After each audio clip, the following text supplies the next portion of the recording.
Welcome, everyone, to another great episode of the Semaphore Music Festival podcast, where we're getting you ready by sharing the sights, the scenes, the sounds of Semaphore, and the contact with the artists you are going to see at this year's festival, the 20th anniversary of the Semaphore Music Festival. That's right.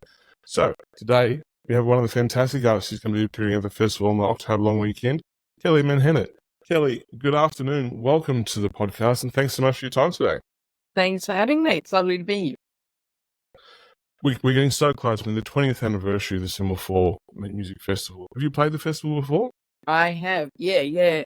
Semaphore Music Festival was, I think, the first festival that I ever performed at. So it's very dear to my heart. It gave me an opportunity and a bit of a leg up in terms of being able to clunk a festival on my bio. And it's been a festival that I've performed at a few times over the years. What is it about festivals that it is different performing in a festival as opposed to, say, performing in a little cozy venue or a wine bar and so on? You have a much broader crowd, much broader audience. Yeah. What's different for you about the differences between the big stage on a festival and a smaller, intimate venue?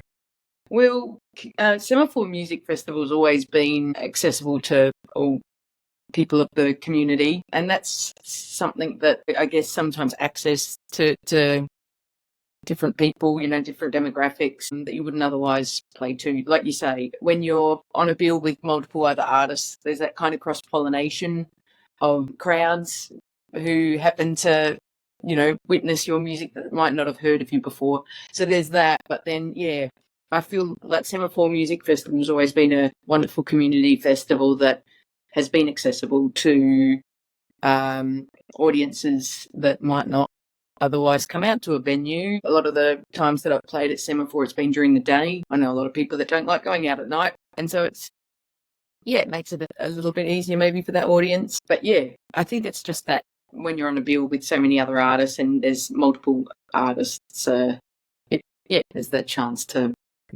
develop your audience. One of the things festivals like this, it's if you feel safe. You can take a young family, you can take your teenagers and so on. I think it's also you bump into people who you saw last year as well, similar to sort of small festivals, little community bills, and there's little sort of online groups of how are you going this year? You haven't seen you since last year, things like that. So do you think that's the sort of thing where, we saw this, I was talking to Tasha Coates the other day, we were talking about how Blues Fest has announced its final go in 2025, but yet we're still seeing smaller sort of niche festivals like Semaphore and like Woodford and so on, and the National Folk Festival. They're all still surviving and in many cases thriving. We're talking about the 20th anniversary. Do you think it's a thing where people are, I suppose, especially post-COVID, migrating to those smaller, intimate events rather than the big 50,000 seater? Potentially. Yeah, I think, I don't know, I know a lot of people that are quite anxious about going into big crowds. There's been a lot of council backing for smaller events too in recent years. I'm not sure how it compares to pre-COVID, but certainly there's been support for these events by local government, and so whether that's had an influence, I don't know. But I think people understand the need to support these events because they are, it's not an easy thing. Everything's gone up in price, including the costs of putting on a festival. So these grassroots festivals potentially have maybe they're a little bit more of a profitable business model to succeed, perhaps. I could only imagine with big festivals come big overheads. So maybe. I think it's more so that you can see a very basic, a strong community of artists as well. You're not having to mortgage the house for 3 or 4 tickets, for you and your family to go. And you can connect. And it's also, I think that when I imagine, I've seen you perform previously at Wheat Chief, you're accessible. You're there, you're happy to have a drink with someone off stage, talk about someone, I love that song and so on and so forth, as opposed to wham bam, thank you man, backstage on the plane. I think that's why people keep resonating back with things like this. Yeah. You've mentioned there before about those people who have not heard these new artists before and so on. For those who aren't familiar with your story, Kelly, give me the Kelly Menhennett story in 25,000 words or less. All right. So I grew up in the Riverland. I wasn't encouraged to pursue music as a career path, so I went via the vineyard to being a winemaker. Did that for many years. Needed a social outlet while I was working. Towards the end there, I was all work and no play. And so I started doing concerts at a tiny little pub in Marook. Got my first gig there thanks to my mates. And my first gig, I was calling out meal orders actually in between songs. The chef thought it was pretty good that I had a mic, so she utilised that. And then, one thing kind of led to another. I went travelling, busking, just started writing as well. I was playing my songs when I was in those pubs and clubs in the Riverland. And, it was very organic sort of venture into music. Was home a musical background for you? Was there much music in your home growing up?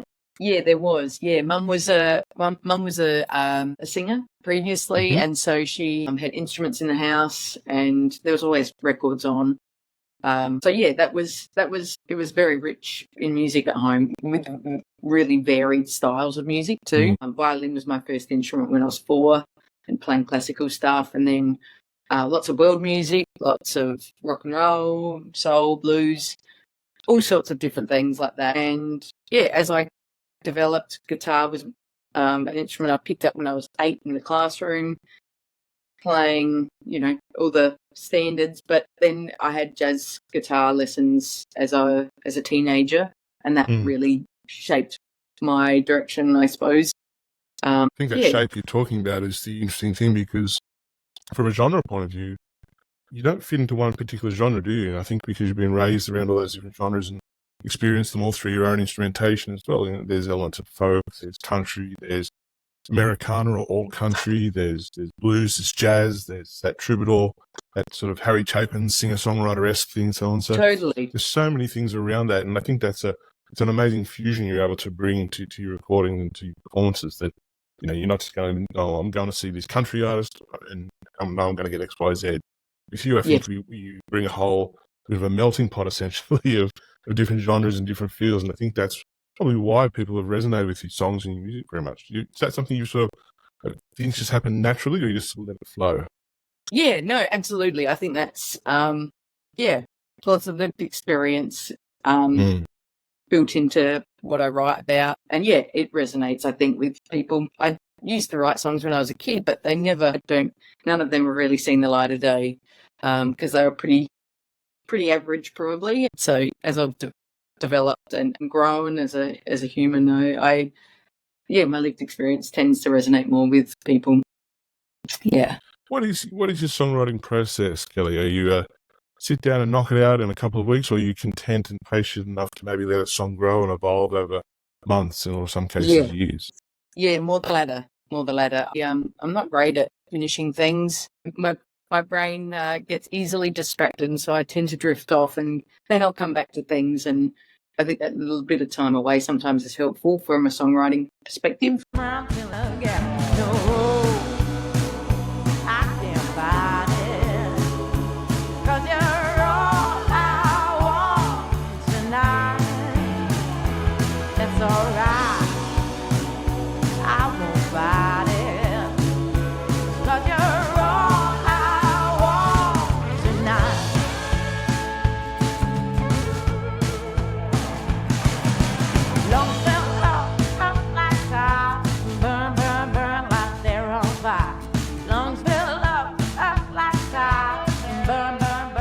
Kelly, we talked just about your songwriting process. I mean, how's that evolved? From your first 2 albums, your first album, I think 2011, 2014, which was your last album.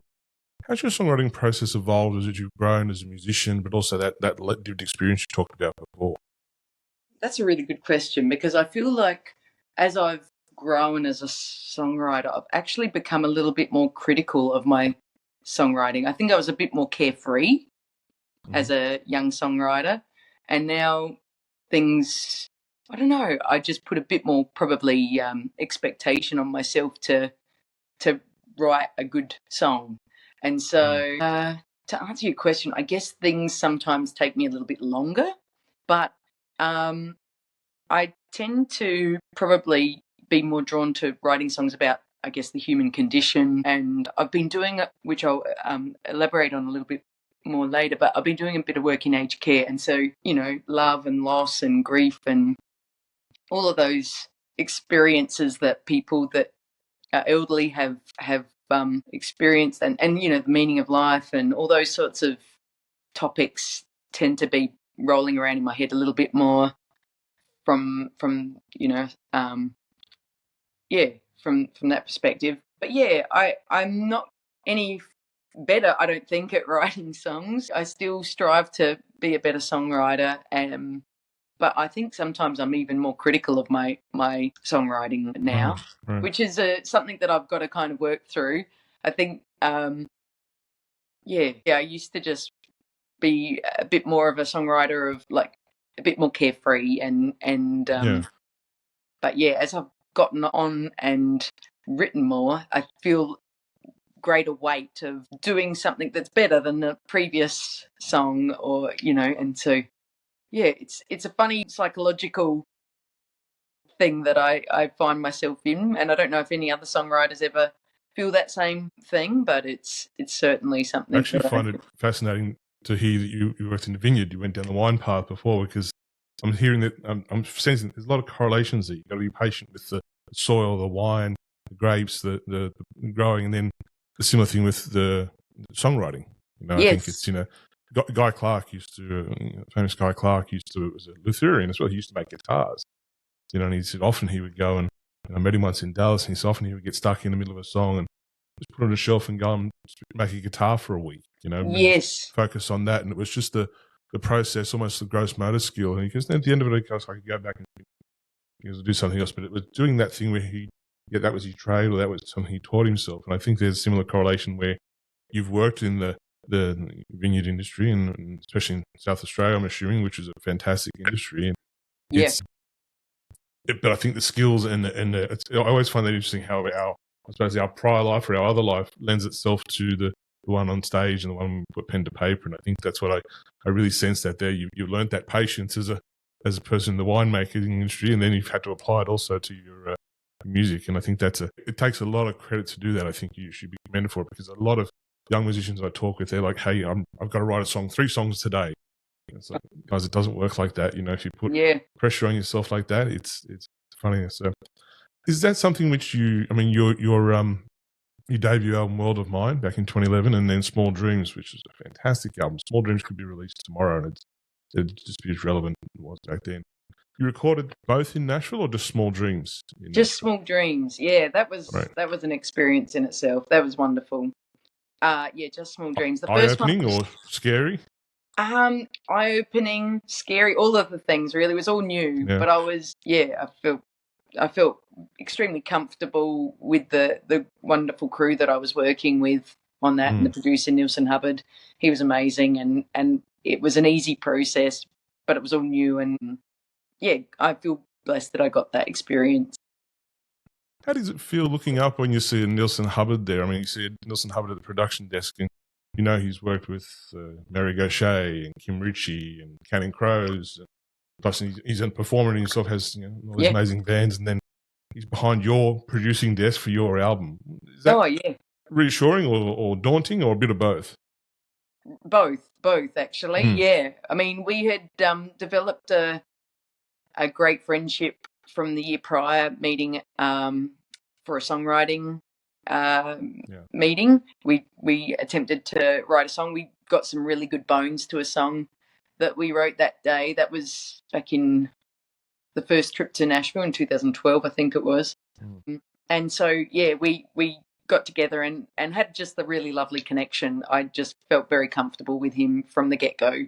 And so it was a real easy decision to ask him if he would help produce and record this album, which he obviously agreed to. And so, yeah, that was a big tick, to not have to worry about the anxiety of working with someone that you don't feel comfortable to voice your opinions. You know, at the best of times, probably would sit back and not make a peep about things. But I felt really comfortable with Nielsen. He was a wonderful, wonderful person to work with, and he has an incredible group of musicians that he can call upon, and they all got it too. They were all so lovely. Yeah, it was an easy process working with him. You know, yeah, I remember one day when I was in the studio too, I had been listening to a bit of JD McPherson, and JD had to do some recording in Nashville, and of all the places, we were working on the final mixes of one of my songs, and he happened to walk into the studio to do some recording. Fantastic. So Yeah. there was a lot of things that happened at that time, people that I crossed paths with, that it all still feels like a bit of a dream. It was lovely. It's a bit like that, isn't it? You sort of get there. I remember sort of the first time I sort of got to Nashville. I've been to Nashville about 8 or 9 times now. The first time I got there, you sort of walk down and it's like a musician's sort of Wizard of Oz. There's these really lights is. everywhere, and bars are open at 9 a.m. with live music coming from them. And it's like, where am I? And you always get that. I always have that sinking feeling in my heart, like the day where I leave, because it's just like, you're going to miss it. A very safe town. My daughters could walk up and down Broadway quite comfortably.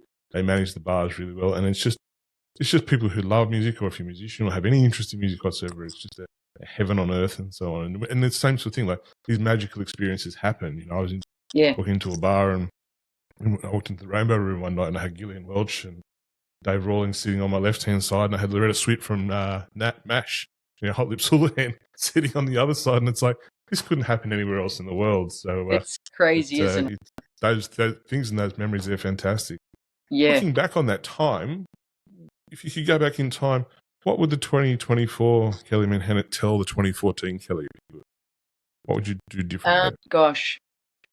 Well, the music industry has,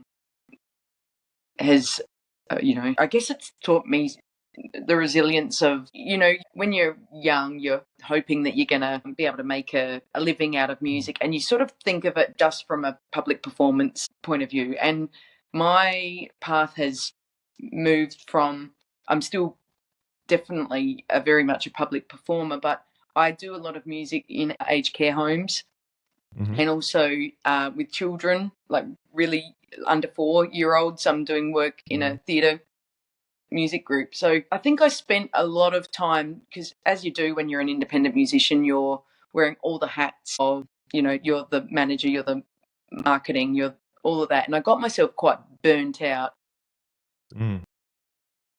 trying to wear all those hats. And there was patches where I felt a little not as enthused to continue my path, when that was like, clearly it's been my true calling to do music, because there's no greater feeling than the gratification that I get from performance. However, I think if I was back then, I would probably tell myself not to sweat the small stuff of, you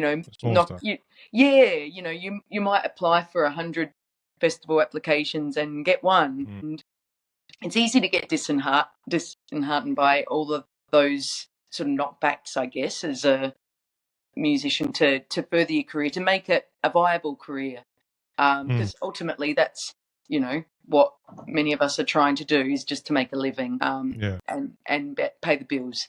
But I think it's even a testament that you're still persevering and so on. You're enjoying your music, both performing with children and working with the children, and then aged care, and then you still perform regularly live. And I'm pretty sure we both have seen fantastic musicians who have walked away from it because it was just too much, And I've seen myself, especially in the country music genre, so many young musicians who they had such potential, and in that first 4 or 5 years just kills them. It just takes away the joy and the pleasure. Or they persevere, and they've got so much suffering or so much things going on in the background that their performances, their recordings, everything like that just suffers badly. And absolutely, and it's such a sad tale, isn't it? And so the fact that you've been able to persevere, and I think working with that fantastic spectrum of 4-year-olds to the aged care, I think that's a really probably keep 104, newly borns to nearly gone. So I think that probably keeps it alive for you and very fresh.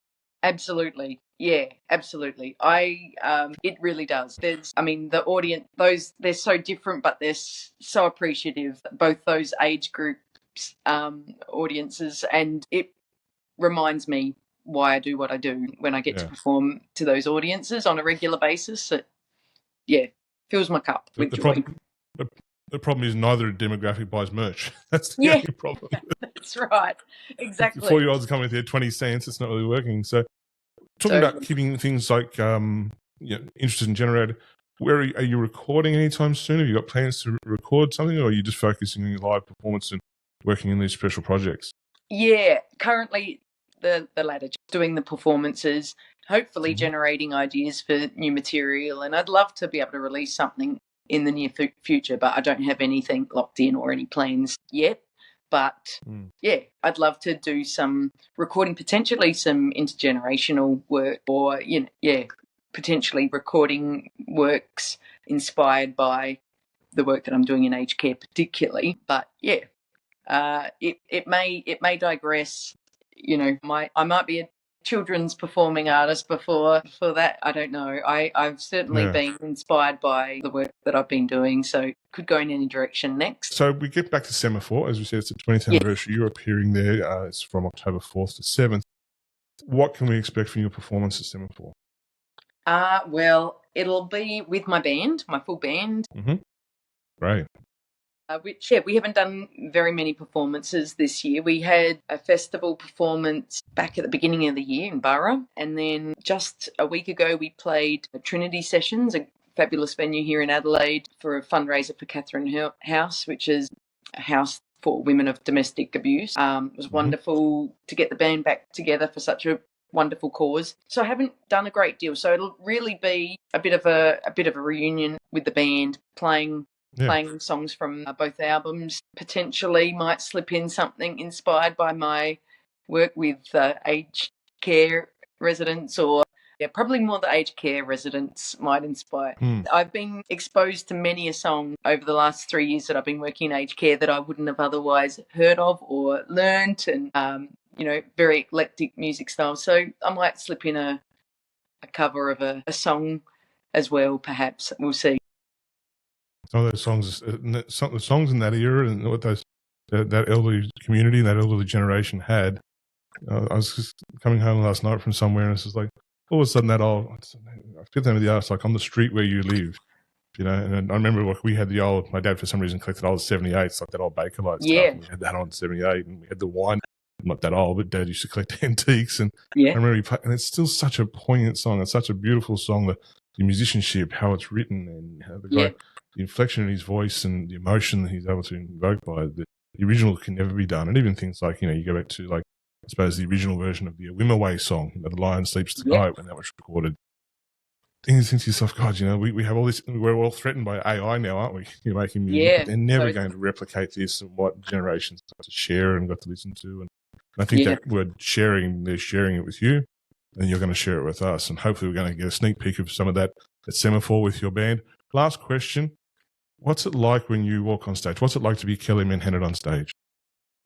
Oh, that's a good question, actually. I forgot how it felt until last weekend when I played at Trinity. And I was humbled, actually, by the response that I got. Fantastic. I forgot that people appreciate what I do. And it was I felt like I've really found my purpose in life. Making wine made some people happy, but I feel like,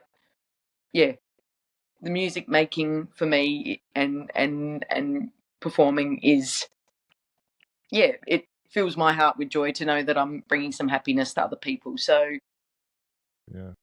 That's a beautiful answer. Humbled's one of the best. I ask the same question every interview. That's the last question I ask in every interview I do. And Humbled's one of the loveliest answers I've had in a long time. And I think we need that sometimes as people who are performing or creative and so on. I think that's really lucky. So I'm sure you enjoyed that. And it's a bit of a vitamin B shot sometimes. It was. We certainly need that. So, yeah.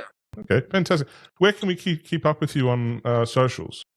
I've got a profile on Facebook and Instagram, and so they're the main two that I use. So people can find me, Kelly Menhennett on Facebook, and I think on Instagram it's Kelly Menny.